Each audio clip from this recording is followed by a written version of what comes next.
I was standing in a ballroom full of people, 8 months pregnant, in the most beautiful dress I'd ever owned, and my husband poured champagne all over me.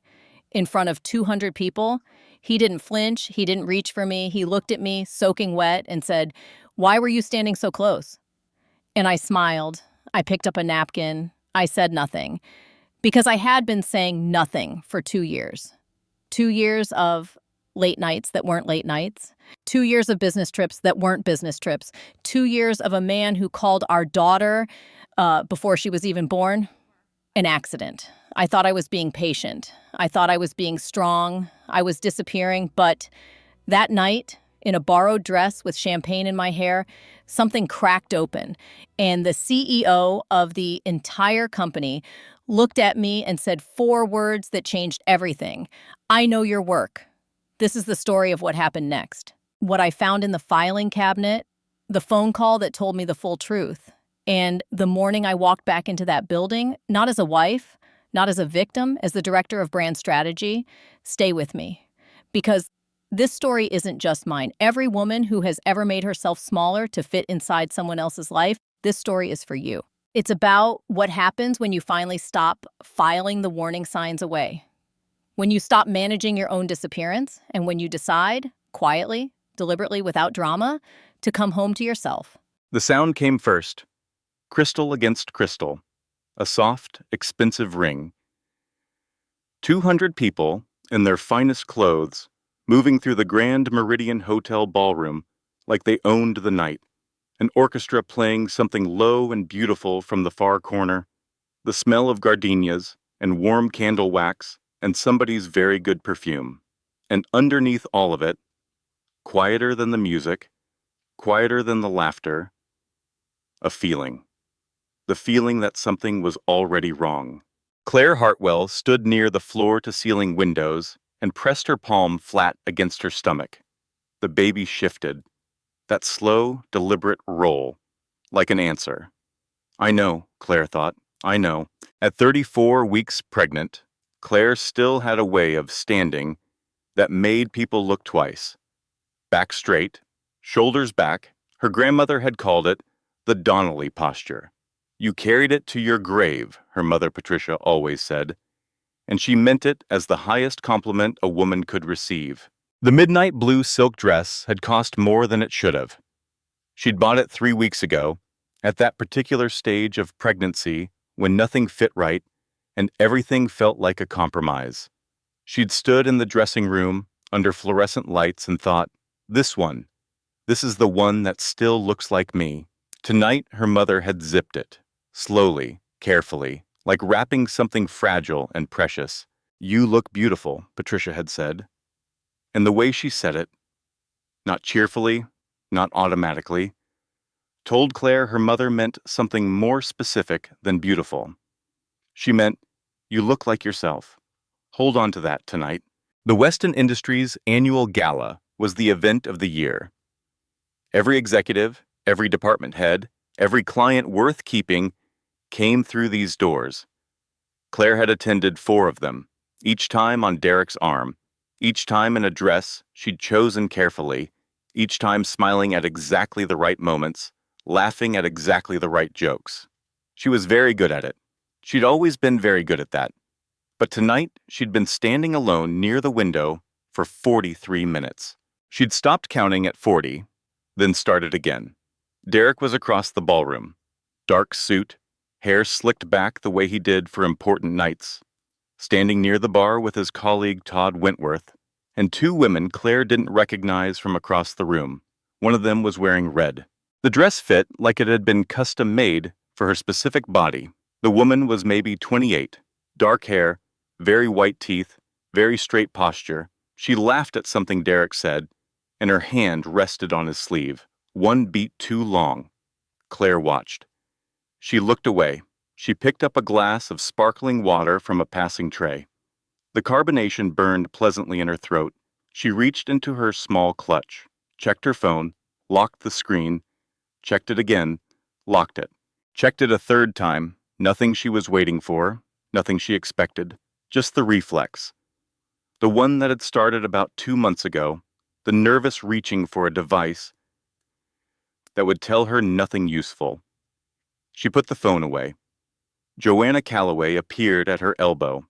She was holding a small plate loaded with cheese and crackers she'd clearly stolen from somewhere significant. "How are you holding up?" Joanna asked. "I'm fine," Claire said. Joanna looked across the room at Derek, then back at Claire. Her expression said everything she was choosing not to say. "Who's the woman in the red dress?" Claire asked. Her voice was even. She noticed that. She was proud of it. "Don't know her," Joanna said. "She showed up with Todd. Probably a nobody." "Probably," Claire said. They stood together. The orchestra played. The chandeliers threw golden light across everything. 200 people in their best shoes, having their best conversations, being the best versions of their professional selves. Claire watched Derek laugh at something Todd said. She thought, "I have been standing by this window for 43 minutes, and he has not looked for me once." Then she thought, "I have been standing by this window in my life for a great deal longer than 43 minutes. Derek started walking toward her.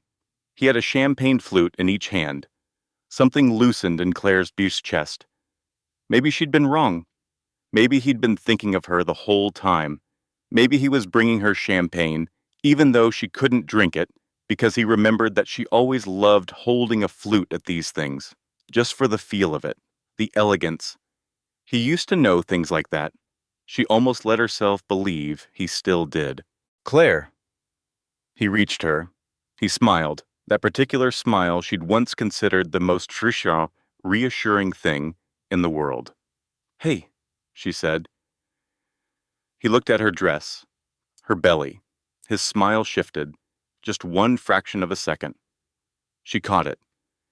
She couldn't have said what the shift was exactly, only that something flickered behind his eyes and then was gone. "You should have stayed home," he said.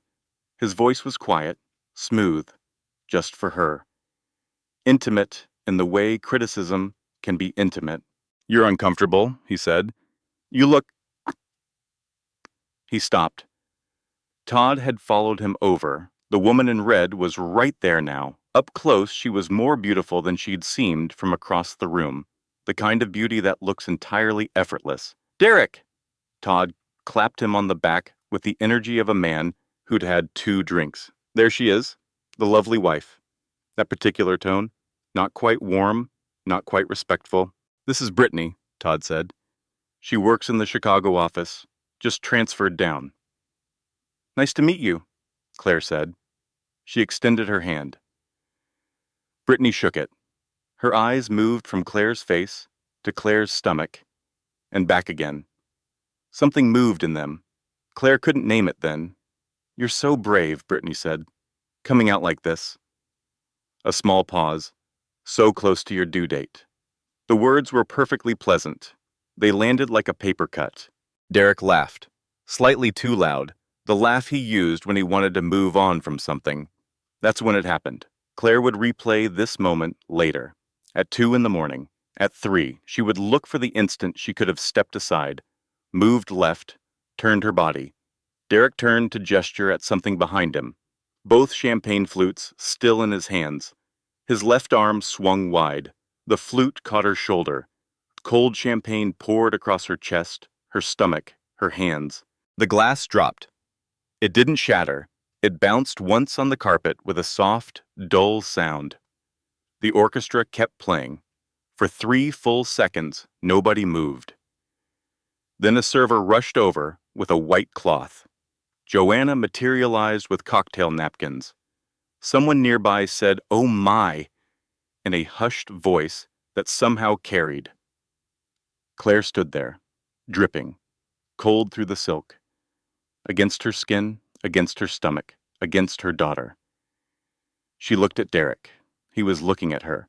He did not say he was sorry. What he said was, "Why were you standing so close?" The room did not go silent. The music still played. People still moved and talked and laughed. But a circle of stillness opened around them. Heads turned. People who had seen it stopped mid-sentence. Claire pressed her hand against her stomach. The baby kicked. Hard. Precise. Like protest. Derek, she said. Just his name. Nothing after it. He took a cocktail napkin from Joanna's handful and handed it to Claire the way you'd hand someone a receipt. The transaction of it. The lack of anything behind it. Let's not make a scene, he said quietly. She almost laughed. She pressed the napkin uselessly against the soaked silk. Joanna moved close to her. Come on, let's go to the ladies' room. That was when the voice came, clear, quiet, absolute. Mr. Hartwell. Not loud. The room didn't hush for the volume. It hushed for the weight of it. Margaret Weston was standing 5 feet away, 58 years old, silver hair worn short and precisely, a charcoal gown that required no ornamentation, the chief executive officer of Weston Industries, the reason every single person in this building had a job, a business card, a reason to be wearing their best shoes tonight. She was looking at Derek Hartwell. Her expression contained nothing warm. I'd like a word, she said, when you have a moment. Then she turned, and she looked at Claire. Her face changed entirely. Something genuine moved across it, something that couldn't be performed. Mrs. Hartwell, she said. She stepped forward. Are you all right? Yes, Claire said. Thank you. It was just an accident. I saw exactly what it was, Margaret said. Her voice was quiet, only for Claire, like a door opening in a closed room. My assistant will find you something clean to wear. Will you let her help you? And that was the moment. The one Claire would return to again and again in the weeks ahead. This woman, this composed, silver-haired, powerful woman she had met exactly twice in 4 years, was looking at her like she mattered. Not professionally, not politely, actually, like a human being who had witnessed another human being being treated as less than one. Claire's eyes burned.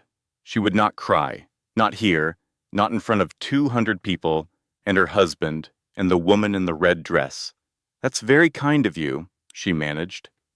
Margaret's hand touched her elbow, briefly, the gesture of someone who knows when touch matters. Take care of yourself tonight, she said. That's the only thing that matters right now. Then she turned back. And from the expression that settled on her face when she looked at Derek Hartwell, he had absolutely no idea what was coming for him. But Claire did, standing there in a champagne-soaked silk dress, with her daughter pressing against her ribs in protest, with 200 people watching from the corners of their eyes. She knew.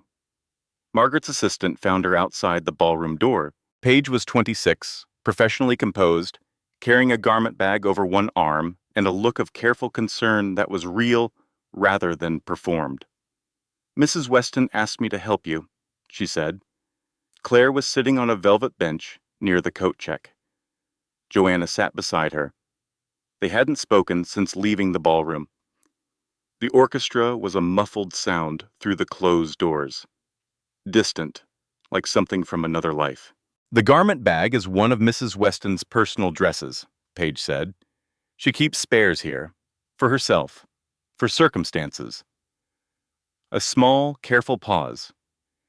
She'd like you to have it for tonight. No obligation to return it.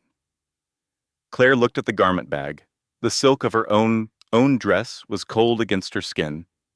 The champagne had started to smell of something besides alcohol now, something sweeter and more unpleasant. Please thank her for me, Claire said. She'd like to thank you herself, Paige said. If you're willing, after you've changed. She'd like to speak with you privately. Joanna made a small sound beside her. Claire shot her a look. Joanna pressed her lips together.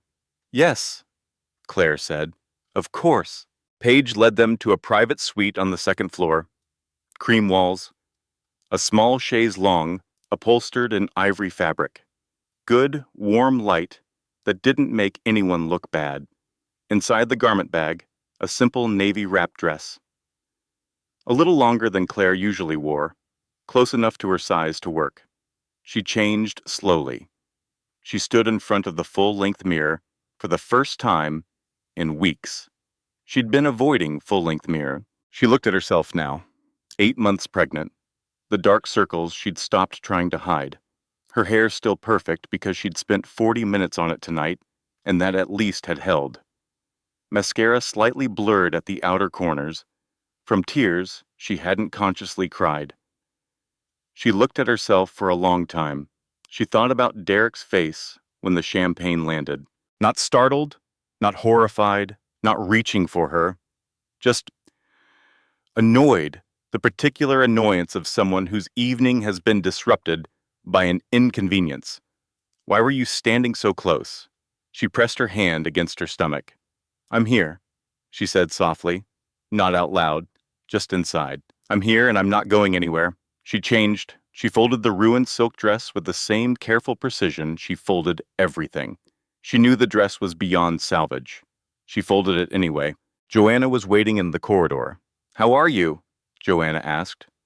I honestly don't know, Claire said. Ask me tomorrow.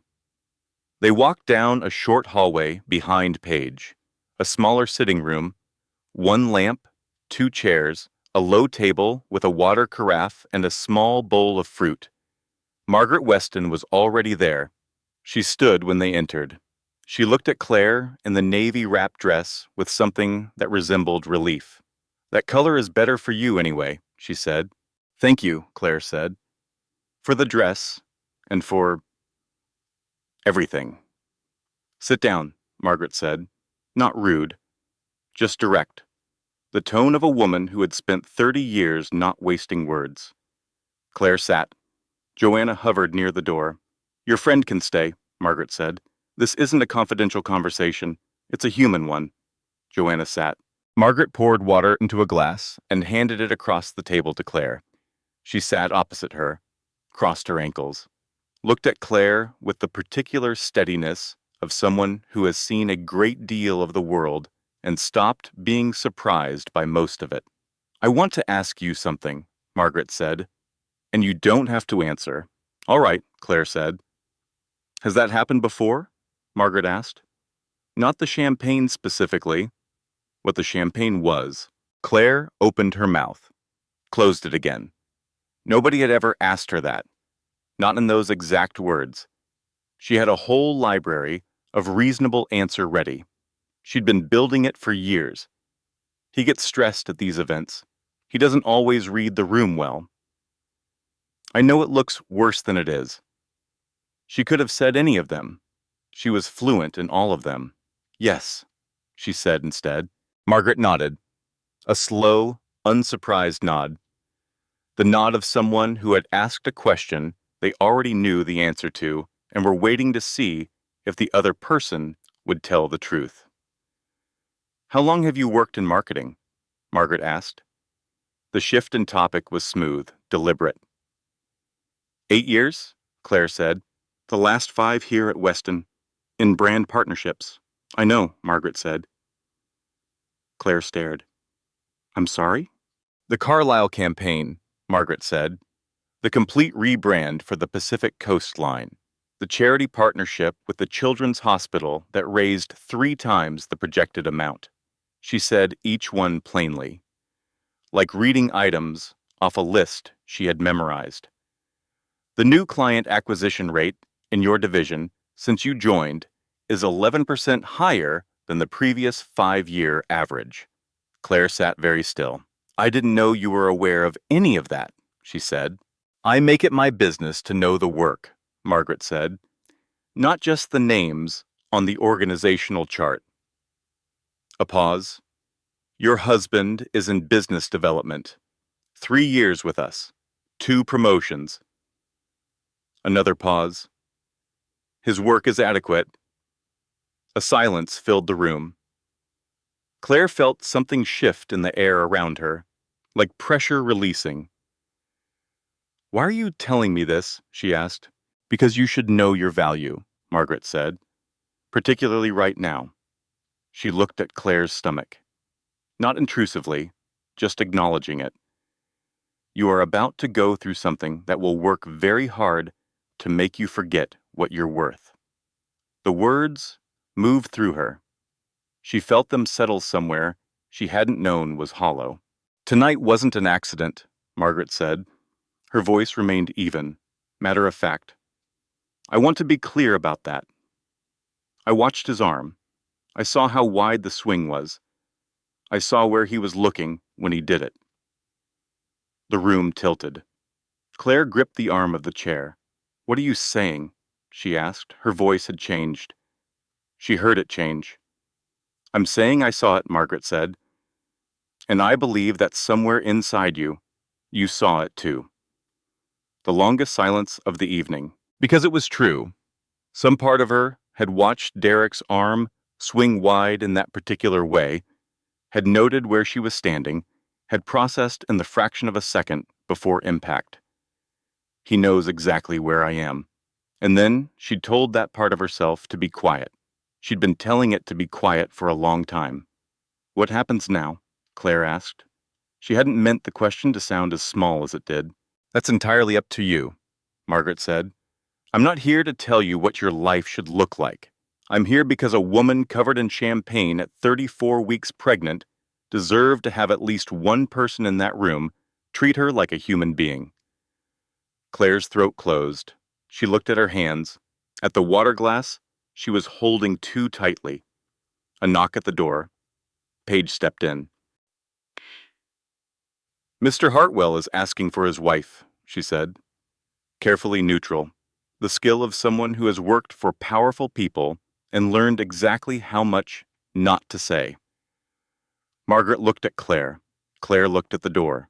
She thought about Derek's face, the annoyance, the receipt quality of handing her a napkin. Why were you standing so close?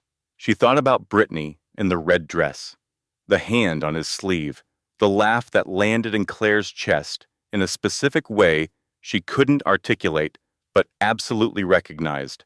She stood. She straightened the borrowed dress. She took a breath. Please tell him I'll meet him at the car, she said. In 10 minutes. Paige nodded and left. Margaret rose. She was taller than she'd seemed seated. She extended her hand. Claire shook it. My personal assistant will reach out next week, Margaret said. I'd like to discuss a project with you. Professionally. Nothing more than that, right now. I have maternity leave beginning after, Margaret said. When you're ready, however long that is. She paused. But don't let it take too long. The work you do matters. The world needs more of it. Claire walked out of the room. Joanna fell into step beside her. In the elevator, Joanna gripped her arm. Claire, she said, what just happened in there? I don't entirely know. The CEO of this entire company, personally. I know. She said she saw it. She said it wasn't an... Joe. Claire looked at her. I know. The elevator opened to the lobby. Crystal lights, the sound of the Gala still going behind closed doors. 200 people still having their best evening. Claire walked toward the revolving doors. Did he do it on purpose? Joanna asked. Her voice very quiet now. The revolving door pushed her out into the night. Cold air, clean and immediate, the kind that doesn't ask permission before clearing your head. Claire stood on the hotel steps. Her midnight blue silk dress in a folded square under her arm, Margaret Weston's navy wrap dress against her skin. The city spread in every direction, lit and indifferent and beautiful. I've known for a long time, she said quietly, not to Joanna exactly, more to herself. I just wasn't ready to know that I knew. Below the steps, a black sedan idled at the curb. Derek was in the back seat. He had not come inside to find her. He had sent word through a server. She looked at the car for a moment. Then she walked down the steps, her back straight, her chin level, the Donnelly posture, all the way to the grave. Derek was already scrolling his phone when she got in. Garrett, their driver, kept his eyes forward. He always did. In 3 years of driving them to events, Garrett had perfected the skill of being entirely absent while present in a vehicle. The door closed. The city started moving past the windows. 4 minutes of silence. Derek's jacket was across his knees. He smelled of champagne and something else. Floral. A little heavy, not her perfume, not any perfume she recognized. She noticed it and stored it. "You were gone a long time," he said finally. "Mrs. Weston gave me something clean to wear," Claire said. "Paige helped me change." He glanced at the borrowed dress. Something moved in his face, something she used to be able to read like a sentence. Now it was a word in a language she was only beginning to admit she didn't know. "She pulled me aside," he said. "Weston, I thought it was about the Chicago expansion." "It wasn't," Claire said. "No," he said. "It wasn't." A silence. "What did she say to you?" Claire asked. He shifted in his seat. That she'd observed an incident this evening that concerned her, regarding how employees treat their families at company events. His voice was careful now, precise the way it was precise when he'd rehearsed something. She was referring to the champagne. "The champagne thing," Claire said. "It was an accident." She used the word incident, Claire said. Claire, that particular edge, the one she'd heard hundreds of times, the one that started quietly and always meant, "I am running out of patience with this conversation. It was embarrassing for both of us. Can we agree to get past it?" She turned and looked at him, his profile in the passing light of the city, storefronts and traffic lights and the glow of other people's ordinary evenings streaming past the window behind him. The strong jaw she'd loved once, the hands she used to reach for across tables, the man she'd married 7 years ago in her grandmother's garden, on a June afternoon with sunlight on everything, and her mother crying in the front row, and the whole future looking golden. When did she stop knowing this person? Or had she ever?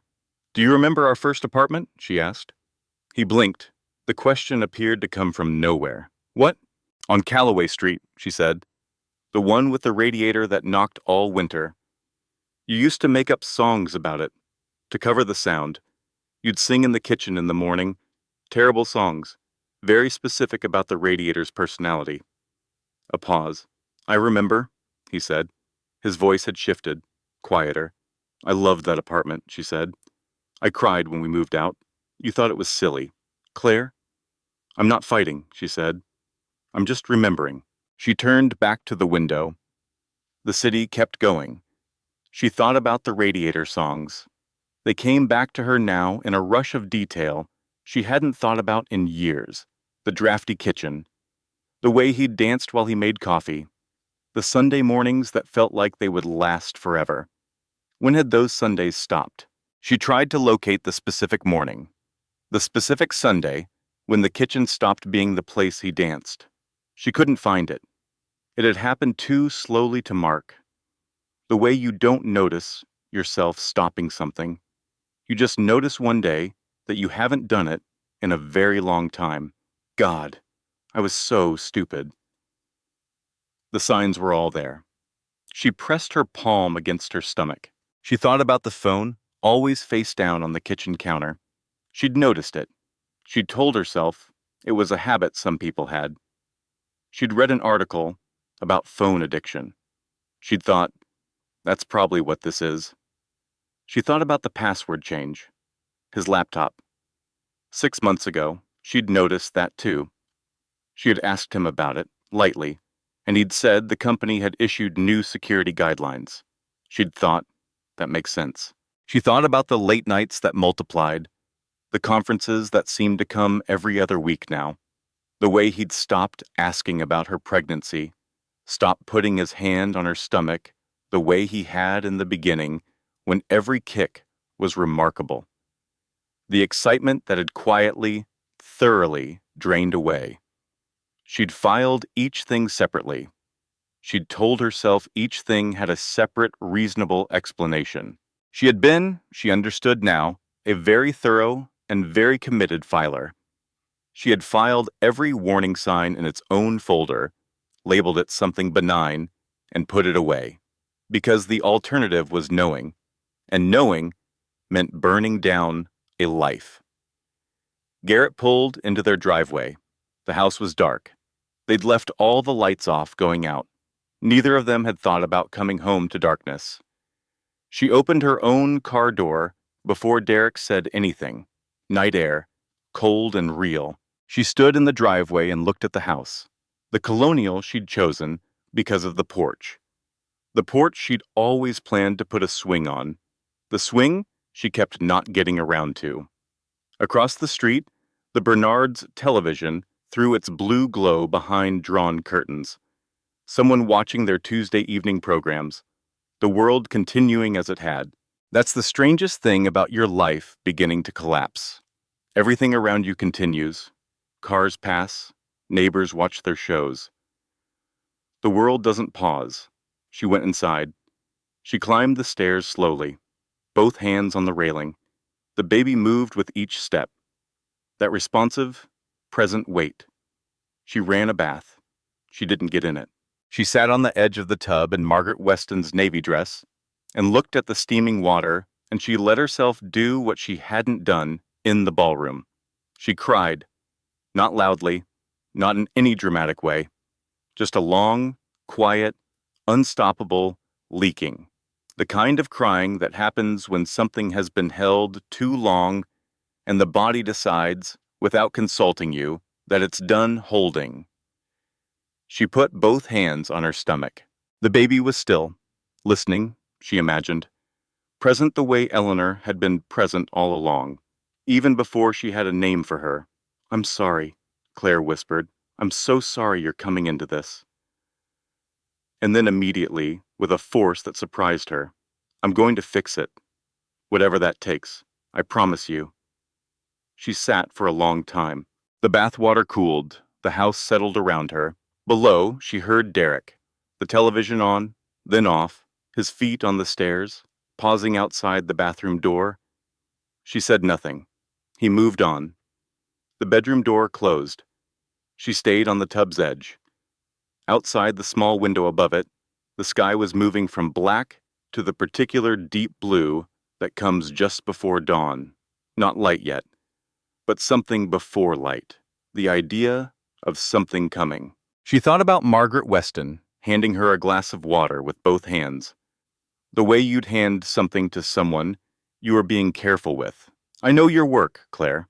She thought about Derek's arm swinging wide, the precise, specific width of that swing. She pressed her fist against her mouth, but she'd seen it. She had been standing right there, and she had seen it, and she'd known, in the half-second before the cold champagne hit her silk dress, exactly what it was. "I'm not crazy. I know what I saw." She didn't sleep. She tried. She lay on her side, pillow between her knees, hand flat on her stomach, eyes closed. Her mind ran anyway.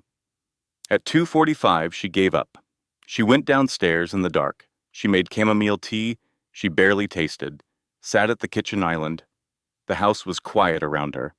Outside the window, the street was empty. Just streetlights and the oak tree she'd refused to cut down. She opened her laptop. She hadn't planned to, but the screen lit up, and she was sitting there with her cold tea, and she started searching. Small at first. Careful. Signs your husband is emotionally checked out of the marriage. She read for a while. She thought, yes, yes, and yes. Then, what it means when your partner shows no remorse after hurting you. Then, and this one she typed very slowly, each letter deliberate, gaslighting examples in a marriage. The article loaded. She read it. Then she sat back from the laptop and pressed both hands over her eyes. The examples were exact. "Why do you always make everything about you? You're too sensitive. You read into things." "I never said that. That's not what happened." "Why do you always bring up the past? You're imagining things." She had heard every single one, in different combinations, over different years. Each time she'd believed the problem was her. Her emotional register set too high. Her tendency, as he put it, to catastrophize. Her intensity, which he'd named as a flaw so early in their relationship that she'd internalized it before she'd thought to question it. She tried to remember the last time Derek had done something kind without an audience, something small, unprompted, not at a dinner party, not when he was in a good mood for reasons that had nothing to do with her, just kind. Because she existed in the room and her presence made him want to be good to her. 18 months. She couldn't find a specific moment in the last 18 months. She went back to the laptop. She opened a new search tab, typed Brittany Caldwell, Weston Industries. LinkedIn loaded first. Client Solutions Manager, Chicago Regional Office, transferred to current city 2 months ago. 2 months ago. Claire sat with that. Derek's shift had started approximately 2.5 months ago. She'd tracked it without meaning to track it. She'd filed it under work stress, under the pressure of a new client, under the general strangeness of late pregnancy and everything it did to a household. 2 months. She went to Instagram. The profile was public. Photos of Chicago, brunch tables with good light, a gym selfie with a caption about consistency, a group of friends at a rooftop bar, a woman who seemed entirely comfortable being visible, comfortable being looked at. In the third photo from the top, taken 6 weeks ago at what appeared to be a corporate event, 5 people stood together. One of them was Derek. She recognized the sleeve of his gray blazer before she registered the rest of him, the one she'd bought him for their anniversary 3 years ago because he'd admired it in a shop window, and she'd gone back the next day and bought it without telling him. She'd wrapped it badly, as she always did, and he'd laughed and said she'd probably paid too much. His arm was around Brittany's shoulder. She looked at the photo for a long time, then she closed the laptop. She sat in the dark kitchen with her cold tea and her enormous, present, real belly, and she thought, I already knew all of this. Before the Instagram, before the LinkedIn, before the Gala, before the champagne. I knew somewhere deep and certain, and I chose not to take it out and look at it, because looking at it meant the end of everything I'd built, and I wasn't ready for that. But here's the thing about not being ready. It comes anyway. Derek's alarm sounded upstairs at 6:15. Shower running by 6:20. She stayed at the kitchen island. She didn't go up. She drank the tea that had gone cold and watched the kitchen window move from dark to gray to the first real light. He came downstairs at 6:50. Fresh suit. Checked his phone. Before looking at her, he stopped when he saw her. You've been up all night, he said. Not concern. Observation with a blade. Yes, she said. He poured coffee, opened the refrigerator, looked at its contents, closed it, put both hands around his mug. I want to apologize, he said, without turning around, to the refrigerator. For last night, it was careless. You were embarrassed. I'm sorry for that. She studied him, the eyes moving slightly left when he finished. The precision of the apology. He'd apologized for her embarrassment, not for the act itself. He'd said careless, not thoughtless. He'd practiced this in the shower. She could hear the shower in the words. Okay, she said. He turned. He'd expected tears or pushback or an extended conversation he'd have to manage. Okay was not the expected response. Okay, she said again. I heard you. He nodded, checked his phone. Early call, back by 7. He left. She sat for 60 seconds after the door closed. Then she called Joanna.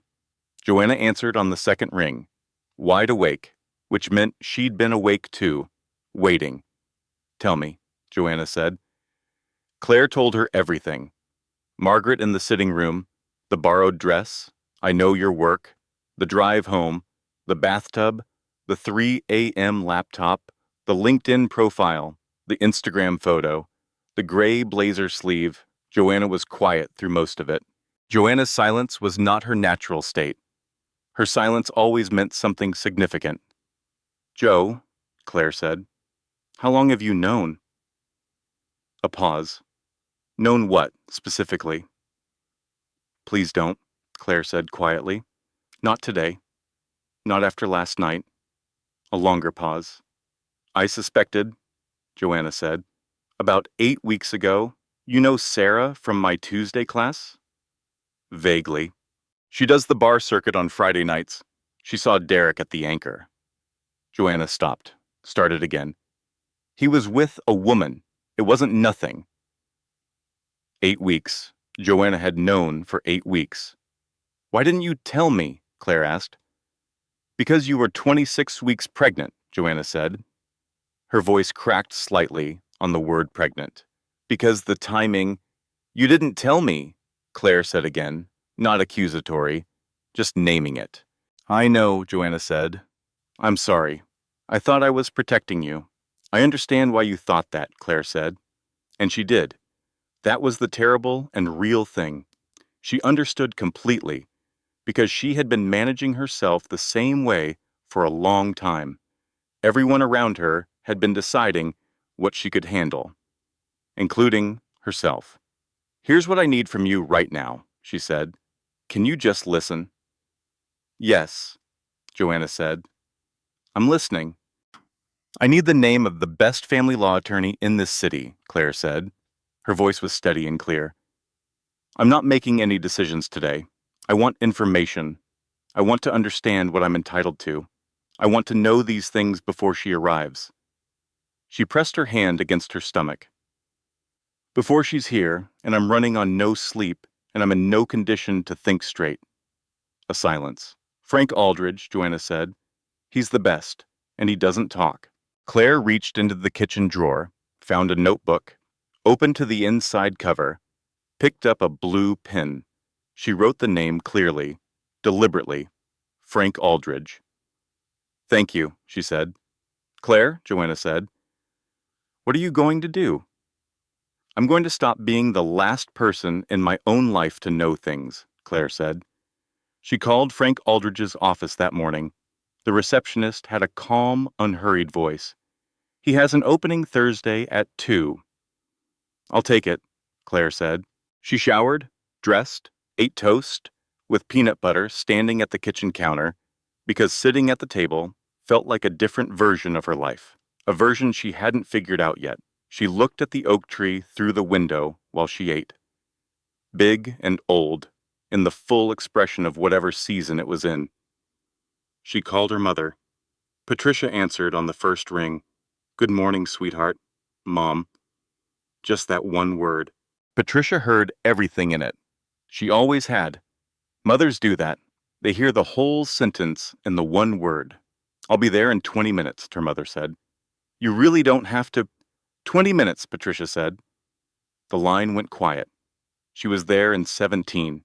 She came through the back door with a container of cut fruit and the particular look of a woman who had been preparing herself for a conversation she hoped she wouldn't need to have.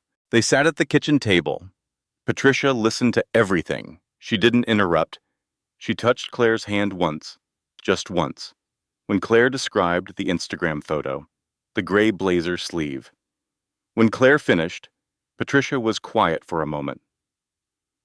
"You remember your Aunt Beverly," she said. "Of course. She stayed with Carl 6 years longer than she should have," Patricia said. Not cruelly, as a simple fact. Not because she didn't know. She knew. She stayed because leaving felt impossible, because staying felt survivable. She looked at Claire directly. "You are already doing better than Beverly." It wasn't the kind of comfort other people would give. It was honest. And honest was what Claire needed. "I'm scared," Claire said. "I'm 35 weeks along. I haven't been drawing a full salary for 8 months. My name is on the mortgage, but so is his. I don't know what any of this looks like legally." "Your name is on that mortgage," Patricia said. "That matters. His salary is—" Stop, Patricia said gently. Stop counting his assets. Start counting yours. Claire looked at her mother. You are 32 years old, Patricia said. Her voice was steady and clear. You have a career that the CEO of your company apparently knows by name. You have 8 years of professional relationships, a track record that speaks clearly for itself. She paused. You have a daughter coming. Another pause. And you have me. Whatever you decide, whatever it takes, you have me completely. Claire's throat tightened. Completely, Patricia said again. They sat for a while, the fruit untouched between them, the oak tree and the window. That afternoon, Claire went to the home office, the room she'd always left to Derek. He handled the paperwork, he'd said early in their marriage, and she'd been grateful because paperwork bored her and she had other things to manage. It had seemed like a reasonable division. She understood now that it was a kind of controlled ignorance, that what felt like his handling of things was in fact her exclusion from them. She opened the filing cabinet. The mortgage documents, insurance policies, their joint account statements for the last 2 years, his 401k beneficiary designation. She pulled it out and looked at it. His mother listed as primary beneficiary, Claire listed as secondary. She'd noticed this before, about 2 years ago. She'd meant to ask about it. She had filed the intention away with everything else. She photographed it with her phone.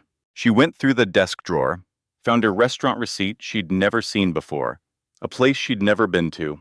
Date, 6 weeks ago, for 2 people. The amount suggested wine with dinner. She photographed that. She found it in the back of the second drawer. A credit card statement she'd never seen before. A card in Derek's name alone. An account she'd had no knowledge of. Opened 18 months ago. The charges were organized the way all credit card statements are organized. Neat, dated, categorical. She read through them. A hotel in Chicago. The Aldrich House. Appearing 5 times. A restaurant in the city. Twice. A jewelry store. She sat down on the office floor. The carpet was thick. She'd chosen it. A warm charcoal with a slight texture. She'd stood in the flooring store for 20 minutes deciding between this and another one, and she'd picked this one because it felt like something you'd want to sit on. She sat on it now. She held the credit card statement, and she read it again. 18 months. Her daughter had been conceived 9 months ago. She'd found out on a Tuesday morning in this very house, and she'd stood in the bathroom with the test in her hand and started crying before she'd fully processed what the result was. Happy tears. Overwhelmed tears. She'd told Derek over dinner that Friday night. She'd chosen a restaurant they both loved. She'd had the waiter bring sparkling water instead of wine without explaining why. She had waited until the appetizers came. She'd said, "I have something to tell you." She had watched his face break into a smile. He'd reached across the table, taken both her hands, said, "That's incredible. Claire, that's incredible." He had already been 6 months into this when he said it. The baby kicked, sharp and precise.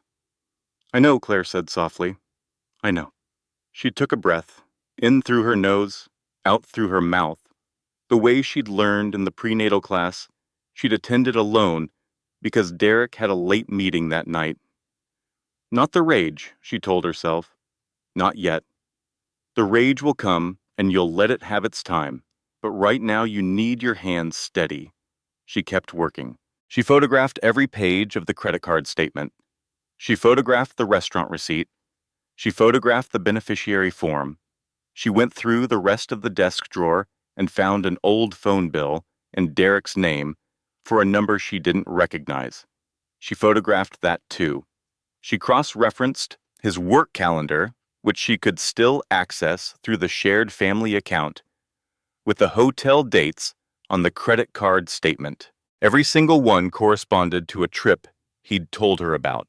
A conference, a client visit, a team strategy session. She had packed his suitcase for 3 of them. She sat with that for a moment. She had folded his shirts and packed his toiletries for trips to see another woman. She had handed him his suitcase at the door and said, "Have a good trip," and kissed him on the cheek. And he had said, "Thank you." Somewhere along the way, I became invisible. Not to the world, not to my work, to myself, to my own life. I became the last person to know what was happening in my own house. She looked at the photographs on her phone. The evidence organized and documented. She thought about her work, the way she assembled campaign data, pattern recognition. She was exceptionally good at it professionally. She had been, it turned out, using every available resource to not recognize the pattern in her own life. She stood up slowly, one hand on the desk edge. She went back to the kitchen. She opened the container of fruit her mother had left. It was good, cold and sweet. Outside, the oak tree held its ground in the late afternoon light, just standing there, not asking anyone's permission. Thursday, Frank Aldridge. The best and discreet. She was ready. The elevator opened to the 14th floor. Dark wood paneling, good art on the walls, a receptionist who smiled with genuine warmth and offered her water before she sat down. The kind of office that communicated, without saying it directly, "We handle serious things here. We handle them with care and competence." Frank Aldridge was 52, silver at both temples. Reading glasses he took off and put back on repeatedly throughout their conversation. A way of listening that made each of her words feel like it had landed somewhere specific and been received. She spread her documents on the conference table. The credit card statement, the hotel receipts, the Instagram screenshot, the restaurant receipt, the beneficiary form, the reconstructed calendar comparisons. He looked at each one. He asked precise questions. He took careful notes in a narrow legal pad. When she finished talking, he set his pen down. "How far along are you?" he asked. 35 weeks, she said. He nodded. "Are you planning to remain in the marital home in the near term?" "Yes," she said. "Good. Do not leave voluntarily. Not yet." He folded his hands. "I want to explain your legal position to you, because I think it may look different than you're currently imagining." She sat very still. "Your name is on the mortgage," he said. "Jointly. You have 8 years of continuous employment with the same company, which is a strong financial record. The pregnancy has no impact whatsoever on your legal standing." He looked at her steadily. "You are not in a weak position, Claire. You may feel as though you are. You may have been made to feel as though you are. But the law sees the documents, and the documents say something different." Something moved in her chest. Not joy, not relief exactly. Something more like the first breath after being underwater. "The credit card account," he said, "opened during the marriage, in his name alone, but the law, in this state, considers debt incurred during marriage to be marital debt in most circumstances. That matters." She nodded. "The hotel charges with the corresponding calendar entries." He tapped the pages. "That matters too. It's not conclusive on its own, but it's part of a documented pattern." He looked at her over his reading glasses. "Here's what I need you to do in the next 2 weeks," he said. "Continue your daily life as you have been. Don't move money. Don't close or alter any accounts. Don't remove documents from the home. Continue to photograph and send copies to this address." He placed a card precisely in the center of the table between them. "Do you understand?" "Yes," she said. "And I want to say something else." He leaned back slightly. "I've been practicing family law for 27 years. I've sat across this table from a great many people in circumstances like yours. I can recognize the difference between someone who came here in pure crisis mode and someone who came with their head on straight." He paused. "You came with a plan. that is going to matter enormously. She thought about that on the drive home. I came with a plan. She hadn't thought of it as a plan. She'd thought of it as survival, as the only thing that made sense when the world stopped making sense. You document. You call the right people. You do not act until you understand what acting means. She was home by 4:15. She made pasta for dinner, the simple kind, olive oil and garlic, and whatever herbs were still good in the cabinet. She stood at the stove and stirred and watched the water and thought, 2 weeks, maybe 3, then whatever comes next. Derek came home at 6:40 in an unusually good mood. He poured himself a glass of wine, commented on how the kitchen smelled, sat at the counter with his jacket still on, and talked about a client win, a deal that had finally closed. Todd had texted him. The team was going out Friday to celebrate. She listened. She asked appropriate questions. She showed appropriate interest. She watched him. She watched the way he moved through the kitchen, like it was the set of a life he was visiting rather than the one he was actually living. She watched him not ask about her day, not ask about the baby, not look at her stomach. The absence of looking, the practiced and perfected absence of looking at the most visible thing in the room was its own kind of evidence. I ran into Todd today at the coffee cart, Derek said. He says Brittany is really settling into the new role. Good feedback from the clients. He said her name without inflection, the way you say the name of someone peripheral, someone who has nothing to do with anything. Claire plated the pasta. That's good to hear, she said. She set his plate in front of him. She sat across the table. She picked up her fork. Does she have family in the city? Claire asked. Conversationally, the way you ask about a colleague. He looked up. Who? Brittany. A half-second delay. I don't think so. I don't really know much about her personally. Claire nodded. She ate a bite of pasta. It was good. She'd made it well. Across the table, Derek talked about the client account, the commission structure, a conversation with a senior partner. She listened. She nodded. She said, and that's good, and makes sense, at the right intervals. And under all of that, quiet and cold and clear. I know, Frank. I'm documenting. I'm waiting. I'm not going to be the last person to know anything ever again. She looked at the table. She thought about her daughter coming into the world in a few weeks. She thought about what kind of life she was building for Eleanor. What kind of dinner table? What kind of ordinary Tuesday evening? Not this one. She was certain of that.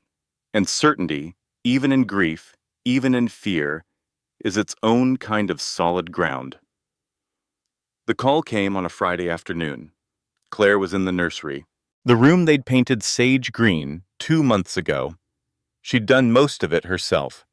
Derek had promised to help 2 weekends in a row, and both times, something came up at work.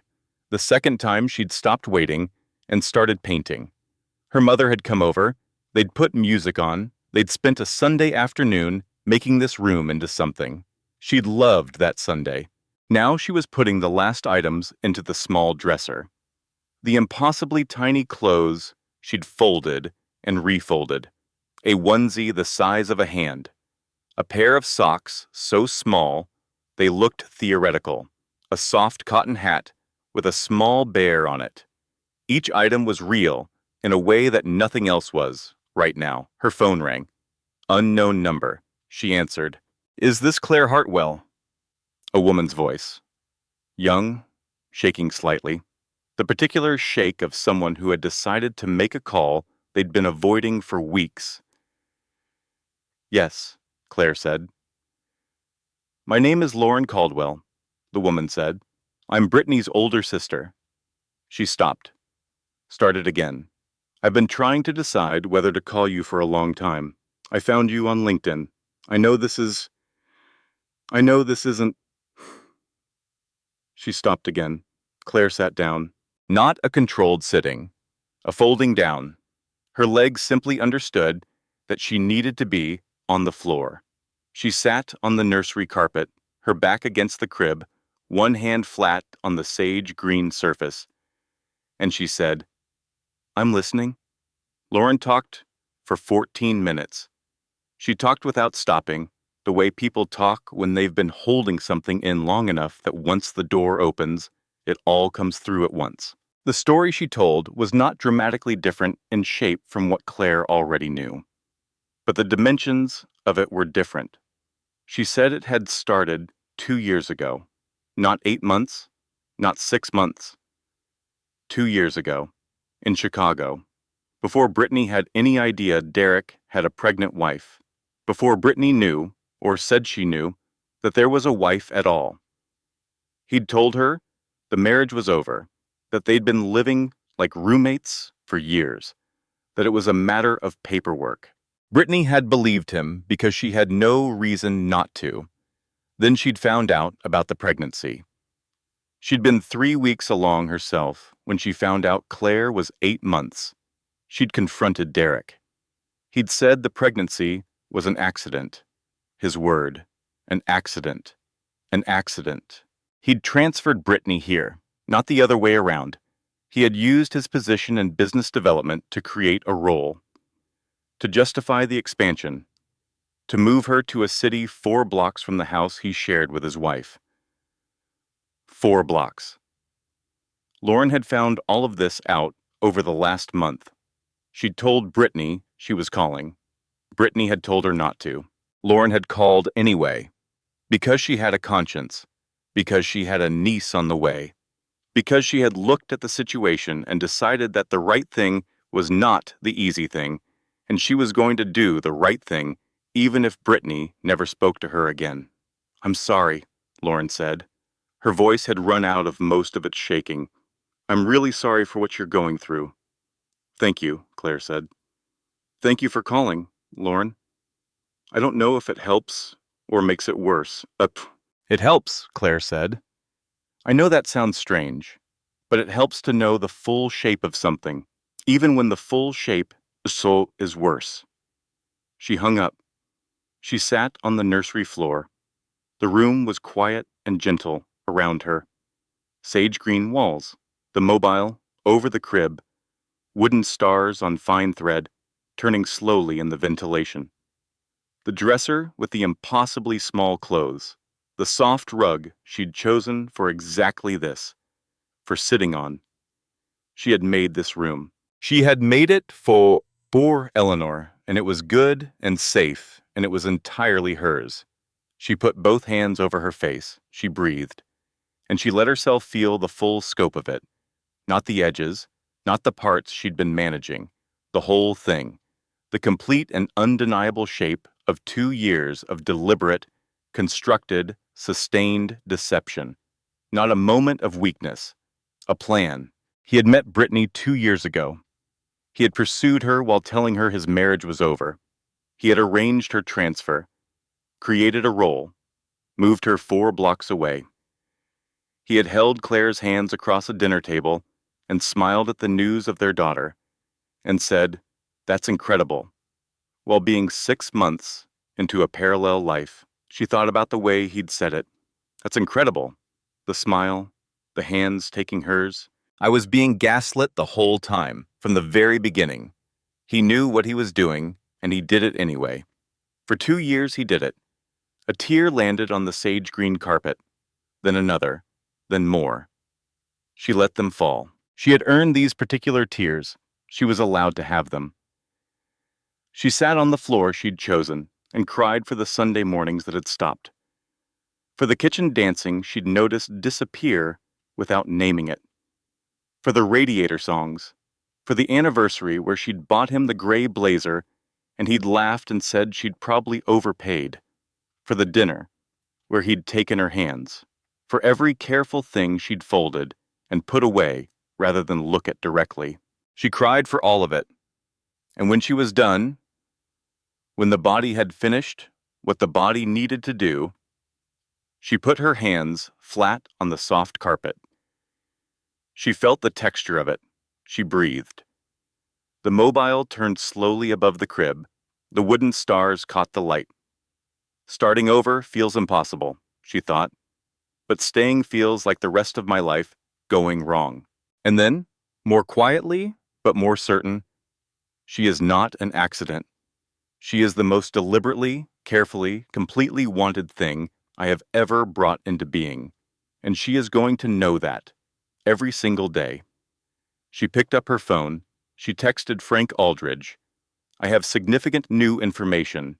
Can we meet Monday? I think it's time to move forward. His reply came 4 minutes later. I'll make time, 9 a.m. You're ready.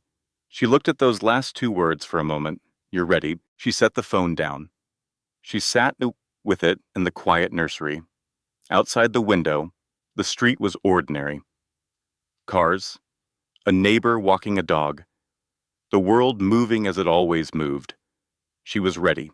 The Monday meeting with Frank lasted an hour and 40 minutes. She told him about Lauren's call, the 2-year timeline, the arranged transfer, the created role, the 4 blocks, the claim that Eleanor was an accident.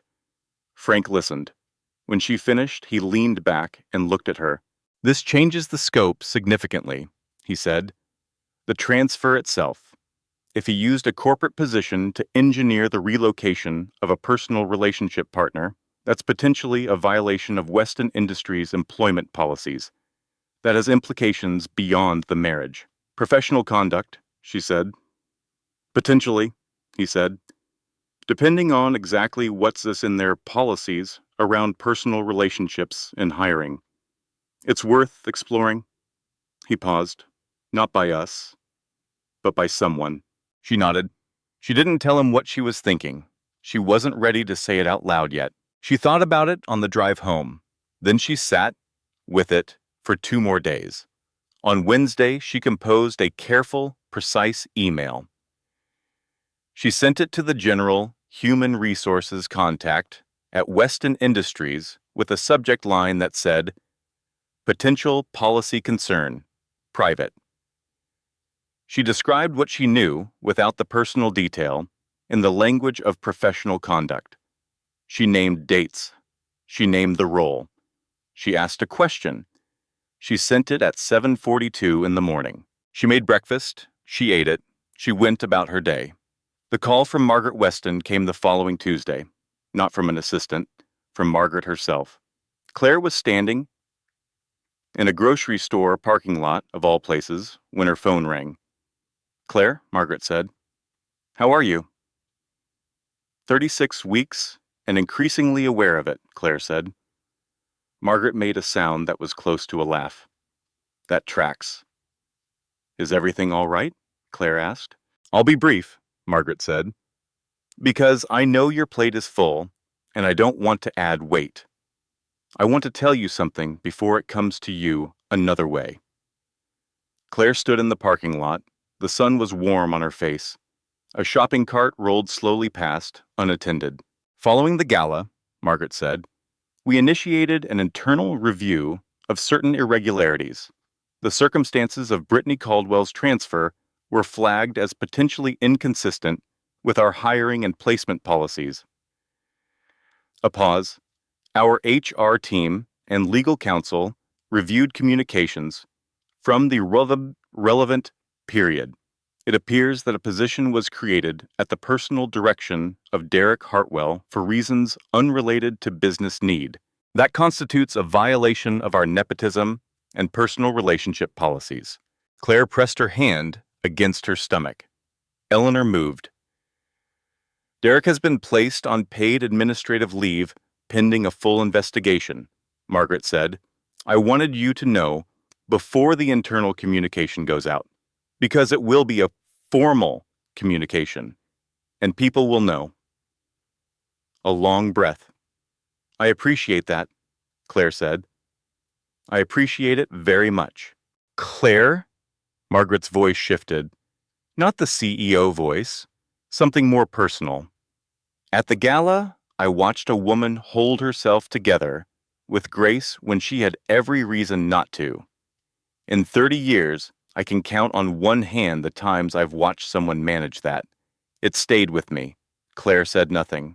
She was working hard to keep her breath even. The project offer stands, Margaret said.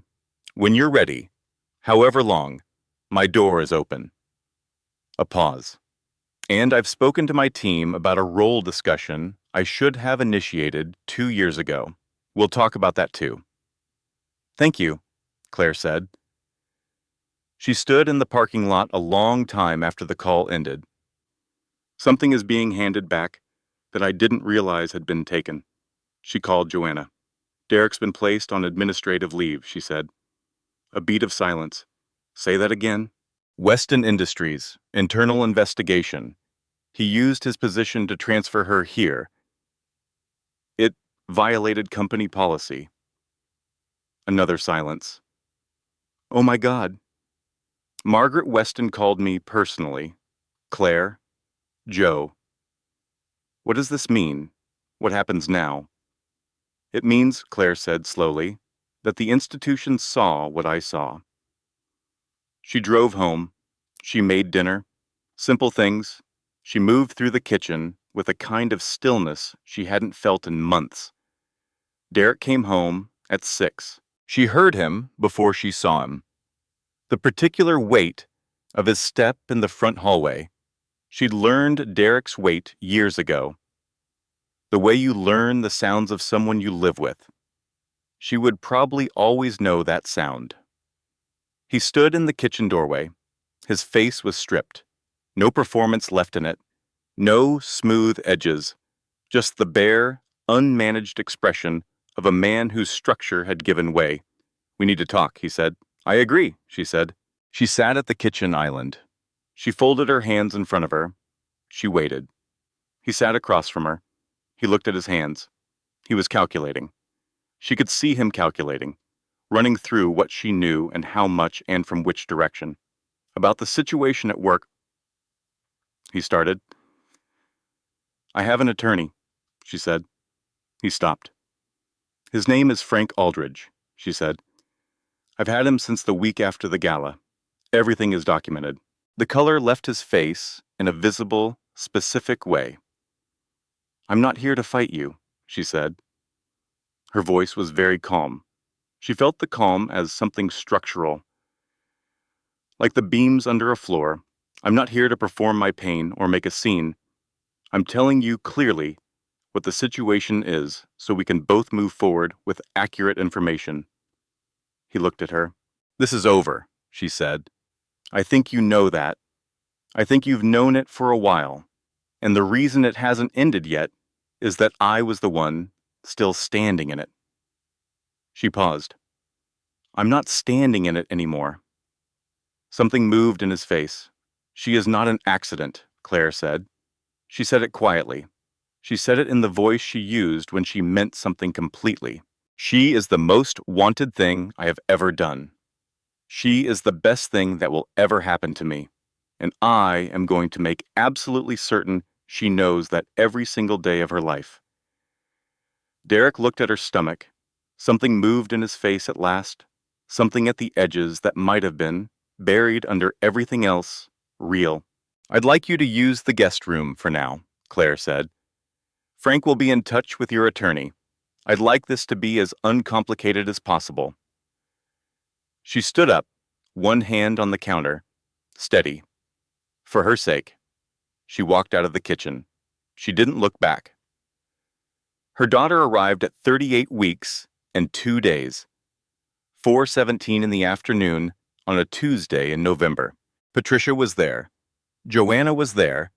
Claire's sister Renee had driven 4 hours without being asked and arrived 2 hours before the labor became serious. They surrounded the delivery room like something ancient and warm and unbreakable. Claire labored for 11 hours. At the 6-hour mark, she reached for her mother's hand and held it through 2 contractions. Long, deep, working contractions that required everything she had. Then she let go. I've got it, she said, and she did. At 4:17, Eleanor May Hartwell came into the world.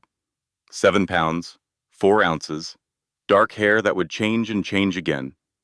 eyes that couldn't settle between gray and blue, as if they hadn't decided what color the world deserved yet. A voice like the opening statement of a long, important conversation. Claire held her. She shook, not from pain or fear, from the pure weight and warmth and reality of this specific person on her chest. This person who had been rolling and kicking and listening and being real inside her for 9 months and was now undeniably here. "Hi," she said, barely a sound. "Hi, it's me. I'm your mom." Eleanor looked up, those gray-blue eyes finding her face with the particular, serious attention of someone who has just arrived somewhere and is taking inventory. She's real, Claire thought, and immediately felt foolish because she'd been feeling her move for months. But this was different. She's here. She's actual. She's mine. Joanna was crying. Renee was crying. Patricia was not crying, because Patricia felt that weeping was for after, and right now she was busy memorizing everything. Derek was not in the room. Claire had decided this carefully and without guilt.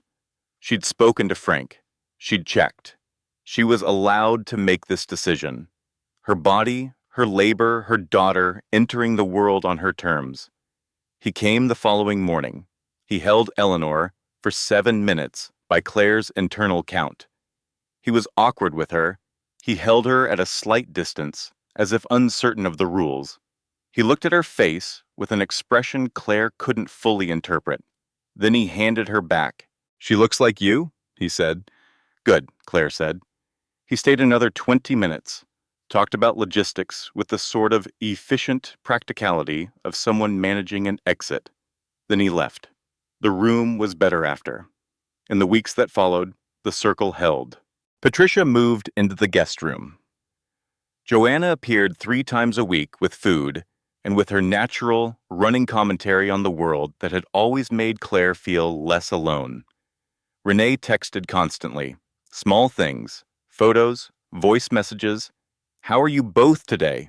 Eleanor slept in the bassinet beside Claire's bed. Every night, multiple times, Claire woke and fed her in the low amber light of the small lamp. Just the two of them, the sounds of a new person, that specific warmth and weight that Claire understood during those nighttime feedings was the most true thing she'd ever held. The process with Frank moved forward. It was not fast. It was thorough. Derek had engaged his own attorney by the second week. The early conversations between the attorneys were tense. Then they settled into something more manageable. He was not going to fight the house. Claire suspected the administrative leave, which had become a quiet, unannounced resignation within a month, had rearranged his leverage considerably. He had agreed to the separation agreement on the primary points by week 6. Eleanor was 6 weeks old when Claire drove to her mother's house for Sunday dinner. The late afternoon light was the particular gold of early winter. Low and long, everything it touched looked like something you'd want to remember. Patricia's kitchen smelled like pot roast and onions and something baking. It smelled like every Sunday of Claire's life. Claire sat at the kitchen table with Eleanor in the carrier against her chest. Eleanor was awake, looking at everything with her serious gray-blue eyes and her complete, focused attention. "How are you sleeping?" Patricia asked from the stove. "Like someone with a 6-week-old, Claire said. Patricia laughed. "How are you sleeping the other way?" The inside way, the question her mother always asked in 2 layers. Claire thought about it honestly. "Better," she said, and meant it. "Tell me what better means," Patricia said. "It means I wake up in the night, and I feed her, and I sit with her, and I feel—" She paused, looking for the exact word. "Present. I feel present in my own life, for the first time in I don't know how long." Patricia stirred whatever was on the stove. She nodded slowly. "I kept waiting to fall apart," Claire said. "I kept expecting the nights to be devastating. And they're hard. Some of them are really hard, but they're not. empty. They're full of her. And somehow that's enough right now. That's not somehow, Patricia said. That's the whole point of her. Eleanor made a small sound. Not crying, just commentary. Claire touched her tiny hand. The fingers curled around one of hers. That reflex. Or something more. Mom, Claire said. Patricia turned from the stove. Thank you, Claire said. For the 17 minutes. For the guest room. For everything you've done since... Don't, Patricia said gently. I didn't do anything. I showed up. That's all. Showing up is everything, Claire said. I didn't understand that before. How much it is. Just the physical presence of someone who loves you when things are at their worst. Patricia looked at her daughter. At her daughter's daughter. Her eyes were bright, but she was managing them. True to form. You did all of this, Patricia said. Every bit of it. I just handed you fruit and watched you. Claire smiled. Outside the kitchen window, the winter light was fading, the world doing what it always did, regardless. 3 months after Eleanor was born, Claire walked into the Weston Industries building on a Monday morning. Eleanor was at Patricia's for the whole day. Patricia had been very clear about this. The whole day, Claire. Don't call before 5. Claire wore a black blazer she'd owned for 5 years. It fit exactly as it always had. She'd stood in front of the bathroom mirror that morning, looking at herself, and thought, there you are. She walked through the lobby, the marble floors, the high ceilings, the efficient movement of people going about their professional lives. She stopped. She stood for a moment in approximately the same place she'd stood 3 months ago, coming out of the gala, with champagne-soaked silk under her arm and a borrowed dress and the particular clarity of a woman who had finally decided to stop filing things away. The lobby looked the same. She looked different. Paige met her at the elevator bank, a real smile. She's been expecting you. Margaret's office was on the top floor. Corner windows, the city in every direction, gray and alive in the winter morning. Margaret stood when Claire came in. She extended her hand and shook it the way you shake hands with an equal. You look well, she said. I feel well, Claire said, which was true and which still slightly surprised her when she said it. Sit down. They sat. Coffee. Claire took it and held the warmth of the cup. Margaret placed a document on the table between them. Claire looked at it. Director of Brand Strategy. The title she'd been performing for 4 years without the title or the salary or the formal authority that should have come with the work. All of it sitting in this document, clean and precise, waiting for her signature. This has been here, Claire said. She didn't mean it as an accusation. She meant it as an observation about time. Yes, Margaret said simply. It has. I should have created it 2 years ago. I didn't move fast enough, and that's my error. I'm correcting it now. Claire read through the document, the title, the scope, the salary, written as words in the offer letter, a number that was 52% higher than her previous compensation. The reporting structure, the team she'd be leading. She thought about Derek, not with bitterness, just with a clear, factual recognition. She thought about the conference she hadn't attended because he'd said he needed her home. The promotion conversation she'd deferred because he'd said the timing wasn't right. The 10,000 small compressions she'd made to her professional life and called them reasonable compromises, and filed them away alongside everything else. She set that thought down gently. I'll need schedule flexibility, she said. When Eleanor starts school, that's 4 years out, but I want it on record. Already built into the structure, Margaret said. Look at Clause 14. Claire looked at Clause 14. It was there. I want to discuss the Meridian account, Claire said. I've been thinking about the rebrand for months. I have a preliminary framework I'd like to present. Margaret's expression shifted. Something moved in it that looked like satisfaction. I was hoping you'd say that, she said. That's exactly what I was hoping. They talked for an hour and 50 minutes. When Claire left, she was the director of brand strategy. On the way down in the elevator, she looked at her reflection in the polished steel doors. This is what it looks like, she thought. When you stop organizing your life around someone else's comfort and start building it around your own actual truth. She called Joanna from the lobby. How did it go? Joanna answered before a full ring. I took the job, Claire said. The sound Joanna made was singular. Claire had never heard another human being make that exact sound. Title? Joanna said. Director of Brand Strategy. Another sound. Salary? Claire told her, a brief, complete silence. The kind that means a person is recalibrating. Claire, Joanna said. Her voice had gone serious. You know what this means? What does it mean?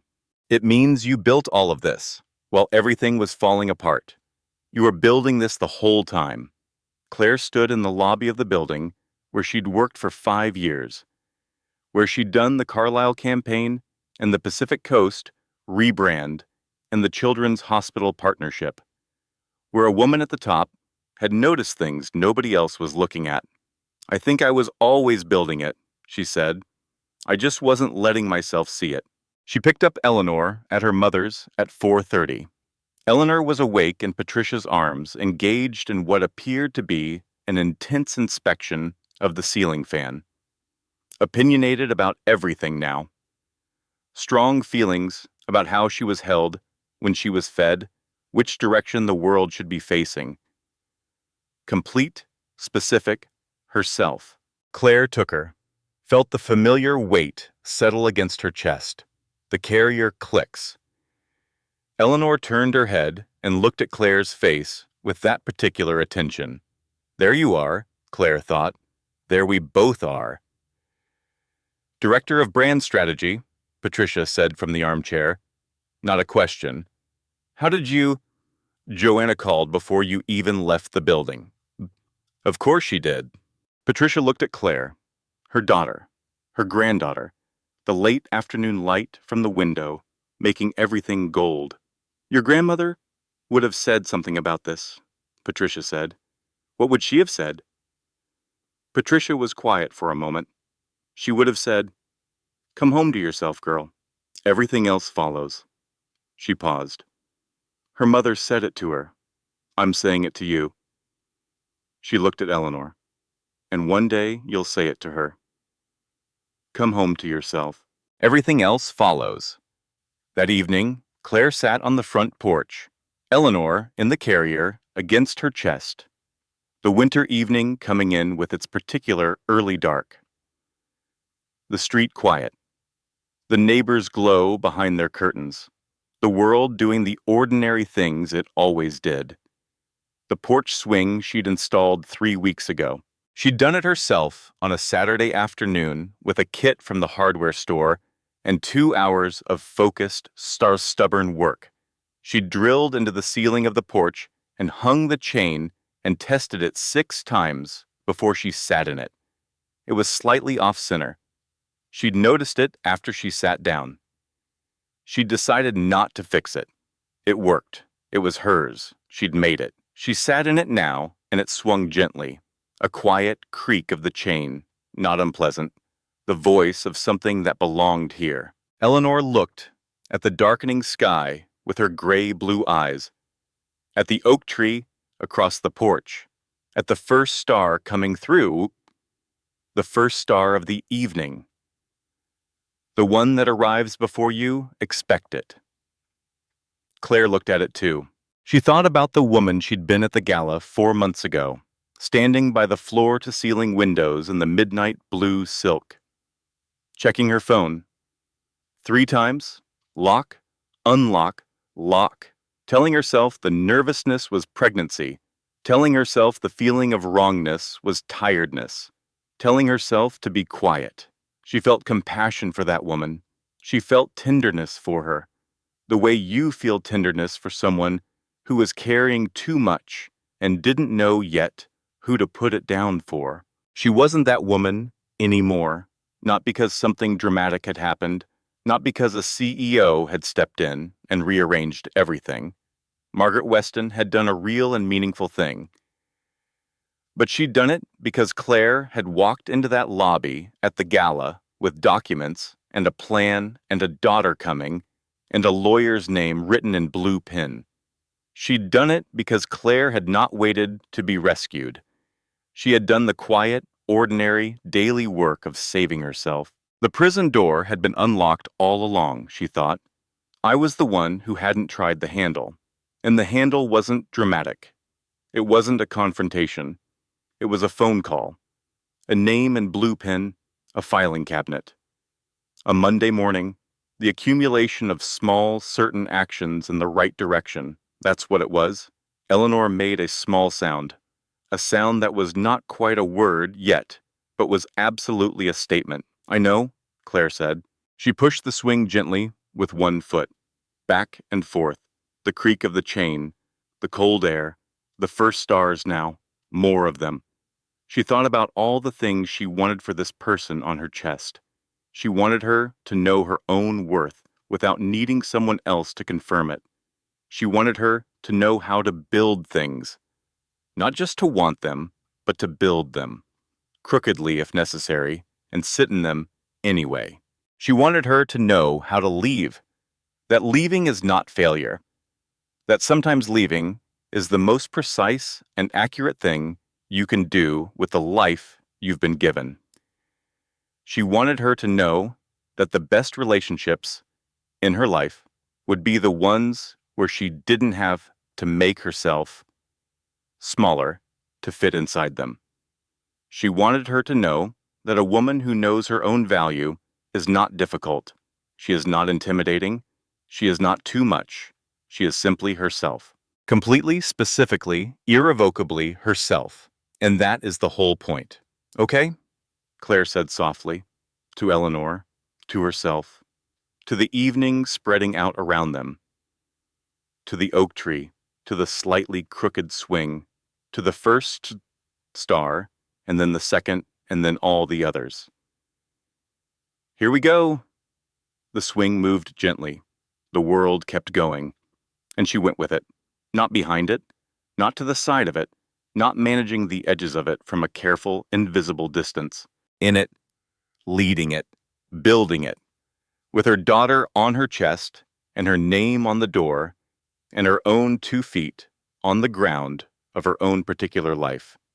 Here, this, now, the beginning. If this already feels familiar, if something in those first 30 seconds hit somewhere real, stay until the end, like this video. Leave a comment below with one word that describes how you feel right now. Share it with someone who needs to hear it today. And subscribe, because every week we bring you stories like this one. Stories about women who were told they were too much and turned out to be exactly enough. Claire didn't win by destroying anyone. She didn't make a scene. She didn't perform her pain for an audience. She won by doing something far harder. She stopped pretending she didn't already know. Because here is the truth that this story circles around again and again in every chapter. The knowing always comes before the acting. We usually know we know earlier than we admit. We feel it before we can name it. We notice the arm swinging too wide. We notice the phone always face down. We notice the way someone stops looking at the most visible thing in the room. We notice, and then we file it away. We label it something reasonable. We tell that part of ourselves to be quiet because looking at the truth means the end of a life we've built. And the human heart, in its deep, stubborn love, will choose a comfortable lie over a devastating truth for as long as it possibly can. There is no shame in that. Claire wasn't weak for staying. She wasn't foolish for believing.